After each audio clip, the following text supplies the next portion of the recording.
कुछ में रब दिखता है। Astagfirullahaladzim। উমি লাইলা ইন্দোনেশিয়ান এই মেয়েটিকে আমরা সবাই চিনি। যদিও এই সুন্দরী মেয়েটিকে মালয়েশিয়া হিসেবে পরিচিত সবাই বলে, আসলে তার বাড়ি হচ্ছে ইন্দোনেশিয়া। আজ সুন্দরী এই ভাইরাল মেয়েটিকে নিয়ে আলোচনা করব। টিকটকে জনপ্রিয়তা অর্জন করা এবং সোশ্যাল মিডিয়াতে ব্যাপক পরিমাণে আলোচনায় আসে এই মেয়েটি। সর্বপ্রথমে এই মেয়েটি একটা ক্লাসরুমে একটা হিন্দি গান গেয়ে ভাইরাল হয়েছেন, সেই গানটা শুনুন।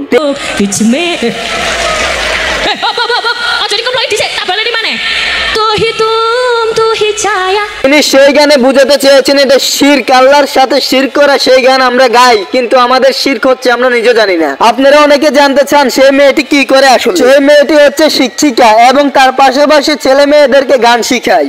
আর যেখানে দাঁড়িয়ে তিনি গান গাইছেন সেটা হচ্ছে তারই ক্লাস। সামাজিক যোগাযোগে ভাইরাল হওয়াতে তাকে কনসার্টও দেখা যায়, বিভিন্ন অনুষ্ঠানে তাকে অফার করা হয় এবং অনুষ্ঠানের মাধ্যমে আমরা তাকে দেখতে পাই। এবং কি রাস্তাতে ট্রাফিক লাইনে হুন্ডার পিছনে তাকে আমরা দেখতে পেরেছি। তো বন্ধুরা, ধার্মিক মুসলিম মেয়েটি ইন্দোনেশিয়ায় বাড়ি এবং তার সম্পর্কে গান সম্পর্কে সবকিছু মিলিয়ে আপনার গুরুত্বপূর্ণ মন্তব্য পেশ করুন।